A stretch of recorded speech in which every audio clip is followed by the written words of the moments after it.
Let's bring in former SWAT guy Chad Ayers. Chad, I don't know if Fox has cleared the photo of the alleged gunman yet. We're working on doing that. I believe you've seen the photo. What can you tell us about who he is or who the suspect is? Yeah, obviously, I've just seen that brief photo that's circulating across, X right now. Don't know much more after that. Jesse, I do want to point out something that you brought up, and the gentleman you had on before brought up is one. A lot of this starts with situational awareness. We've got to do a better job in 2025 of being situationally aware of our surroundings, especially in big cities with all the threats. We've had numerous active shooter events or stabbings, mass stabbings in the last few days. And so, do not be complacent. We've got to do a good job on watching, getting off our cell phones, seeing something, say something, and being able to hopefully stop one of these before it even happens. Yeah, I mean, it looks more and more like this guy had access to the building through a key card or some sort of official identification because he was able to access the 33rd floor at a very high security building. That would indicate that he was an employee, former employee. Perhaps he stole the badge that gave him that access. What are some things that people should be alert for when it comes to disgruntled employees or something that they sense with their sixth sense is a hostile actor?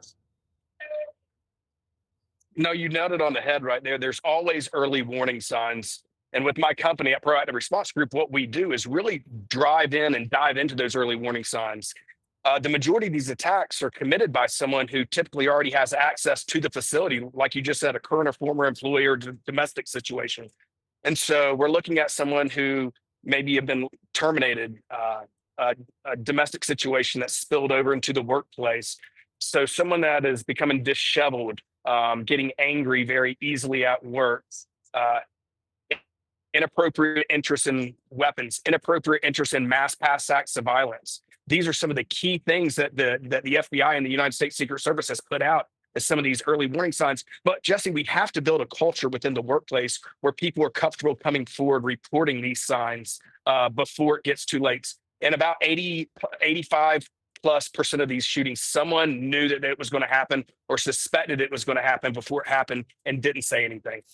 Now, yeah, so we're also getting reports that the police are still trying to clear these floors. In a situation like this, you have to be very, very sure there's not a second gunman. He hasn't booby-trapped some of the offices with some explosive devices or God knows what. I mean, this could take a while to settle down, could it not?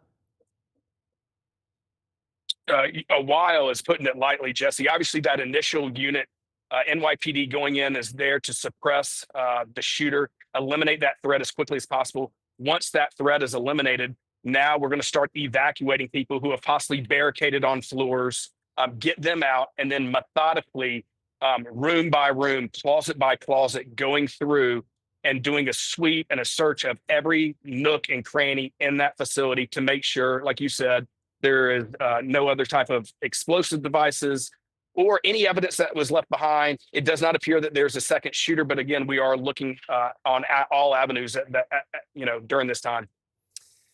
And when you go in with the SWAT team to neutralize the shooter, what are some of the techniques that you guys use? Obviously, you want to put this guy down as soon as possible. Take us through that because it must unfold very quickly. Well, you can imagine in a mass, casualty situation like this, everyone is hearing things. You've got people running out of this building and giving law enforcement all sorts of different information.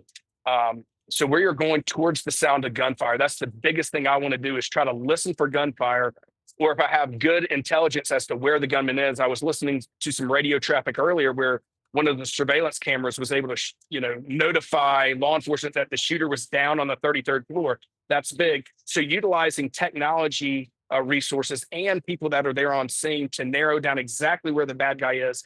Time is not on your hands in an active shooter situation, Jesse. And if you are in that facility, we are praying and we are trying to buy that precious T word, which is time. Right. And you don't know if this is terrorism or not. This is all speculation at this point. But, you could have a guy like this that could have booby-trapped his own body, could have set some sort of explosive timing device on himself and just waited for more people to rush in and then have it detonate. I mean, you see that happen in the Middle East all the time. That must be something the SWAT team really has to be careful about. Well, think about these first responders, not just the SWAT team. We're looking at those initial NYPD just patrol officers that are not wasting any time. They are running inside, and they don't have all the advanced, gear and weapons that a tactical unit has. But they are putting their lives. Kudos to the NYPD and those first responders who put their life out there, took off running into the building, up to the, trying to locate this gunman as quick as he could. But yeah, that is something that you keep in mind. But during that type of call, I promise you, Jesse, those NYPD officers were not thinking about that. They are thinking about going in there and preserving life and eliminating this sick individual as quickly as possible. Chad, how shocked are you that there's only one casualty? As sad as that is, only one in a situation like this? Well, maybe it tells me that this building has done some training. When we look at training, we've got to do a better job of making sure all employees are trained, not just a select group. And I'll be honest, I've been very outspoken, Jesse, even on your show in the past, talking about this old training model, this run, hide, fight. And I hate using the word hide. I'm never going to tell anyone in an active shooter event to silence your cell phone, get under your desk, and hope the bad guy doesn't find you. I love the guy that you had on earlier talking about if you can get away, get away. But if you're not, shut, lock, barricade, put as much furniture up against those rooms as you can. But you always have to be ready to fight. I'm not talking about hunting the gunman down, but survival is the main goal. No matter what, we want to make sure you go home to see your family. So having a plan in place and having proper training in place is huge. Were you surprised that there was only one armed officer in the lobby of this building? I'm in corporate environments all the time, and a lot of the security guards are actually unarmed. And so having layers of protection is great. Key card access, security cameras, security guards. But, the most secured home in America, someone still tries to jump the fence every few weeks and it doesn't end up well. So having that in place is great. And only having one guard, that is one layer of protection. But it may be time to start reevaluating your security posture, having someone come in and look at a security assessment. What are your vulnerabilities?